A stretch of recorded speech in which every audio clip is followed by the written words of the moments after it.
Hi, I'm Andile Khumalo, and you're watching Entrepreneurs Stay Alive, brought to you by I'm an Entrepreneur.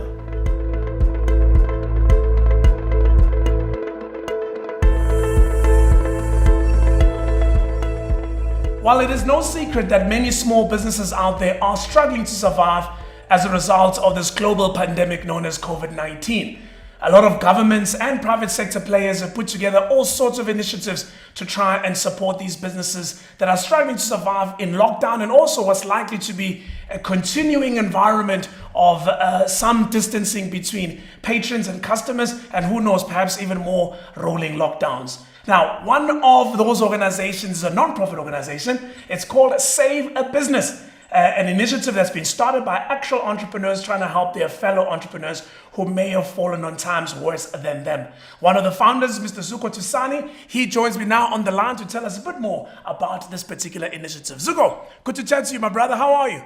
Morning, Andile. Great. How you doing? Very good, man. Let's start with you personally. I know you've been running a business called Legacy. In fact, I was lucky to join you on one of your trips where I think you took us, I think it might have been in France, where you took us to a very important conference that was happening around technology. And I know you do that often. I guess with COVID-19, even that has had to stop. Everything has come to a pause, Andile. And we were obviously one of the businesses hardest hit, being in the conferencing spaces. And we got very proactive. I mean, our core mandate is to support entrepreneurs. And many businesses like ourselves need to now pivot and look at how they can be proactive within the means of what COVID-19 allows us to do. And that's what we did. We created Save a Business. Likewise, with everything else I do, I give you a phone call and I let you know what I'm going to do. And you know, some of the original ideas for Save a Business were not the greatest, but we kept it moving, and one thing led to another, and we're here today. So this is a great start for. We don't know where the journey will end us, but we want to obviously see where we can go in being proactive and protecting entrepreneurs during the pandemic. Okay, so Zuko, you guys call Save a Business South Africa's most transparent business relief fund. What's with the transparency? Are you throwing shade at other initiatives? I wouldn't say it's shade, Andile. I would just say that we as entrepreneurs right now cannot be dependent on what's out there in the markets. Like others, I've applied for many of these relief funds, but have not received any correspondence back.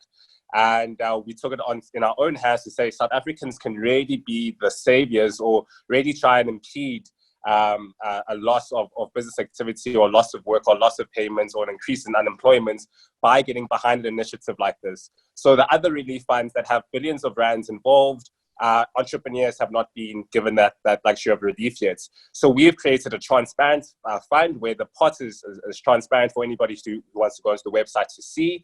And the money is now transferred to the entrepreneurs that are on the platform weekly, as you can see what the total pot is. So right now, my team is paying out a sum of over 200,000 to a lucky 10 entrepreneurs that were beneficiaries from our pots. And, this is what we want to do on a weekly basis, and we're going to keep it going.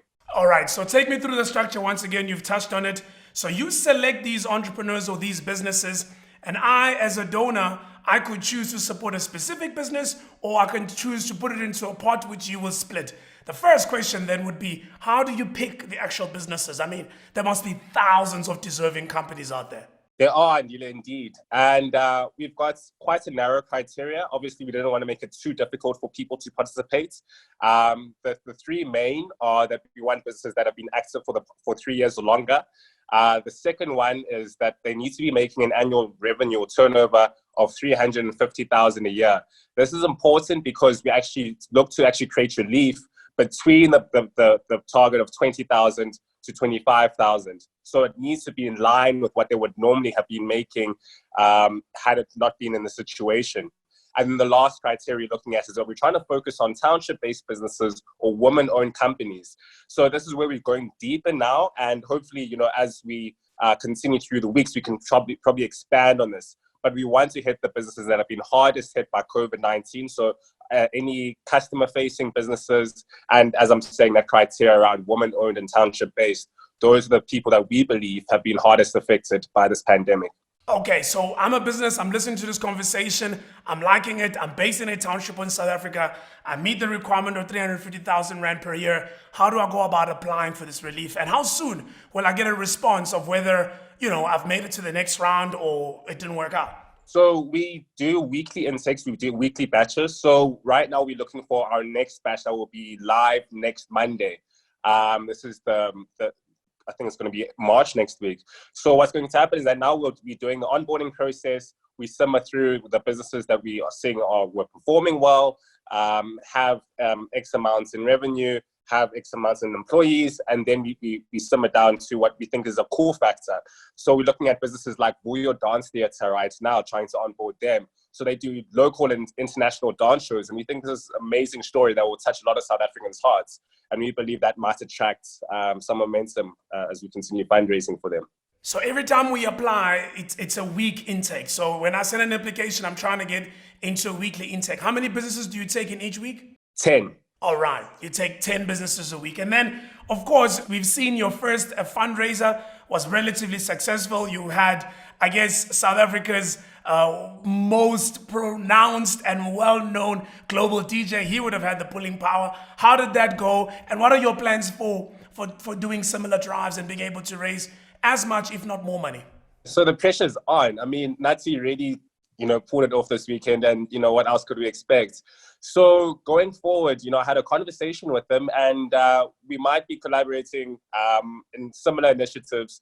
And we've noticed that really the biggest bias that we've received is a mix between local and international donors.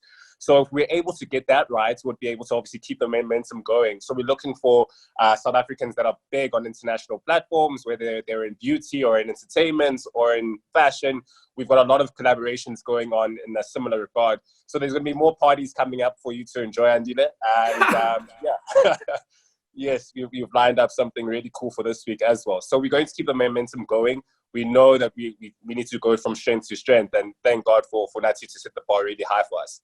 In closing, Zuko, a lot of your entrepreneurs, a lot of the clients of Legacy are going through what Legacy is going through, are going through what most businesses are going through. Given your experience in working with a lot of these small businesses with big ideas that you've been trying to kind of help accelerate, what would be your closing message to them in this really difficult time?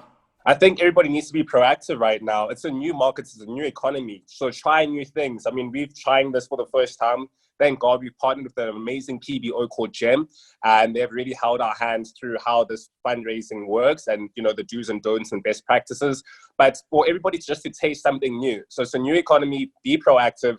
You can't sit on your laurels and hope that you're going to be given relief or the lockdown's going to ease for business to come back as normal. Imagine it didn't, and adapt to the new economy. So that's exactly what we're doing, and we're hoping that our longevity plans and maybe rehabilitating businesses into the new economy is going to be what Legacy is as a business going forward. So yeah, adapt and be proactive. All right, man. Well, there you go. What is the website, by the way, of Save a Business? How does one apply? Correct. Spelled exactly the same. It's www.saveabusiness, spelled the same way, SAVEA business.co.za. And then they can just complete an application form, and we'll be in touch with them within the next 24 hours. Great stuff. So there you have it, entrepreneurs. Saveabusiness.co.za. Go in there and apply. And the way it works is that every week there's a maximum of 10 companies that they would put out there to donors, and those donors would then contribute towards saving those businesses. And donors can pick a business or they can put it into the pot, which they will then split amongst everybody else. So there you go. One more lifeline for us during this very difficult time.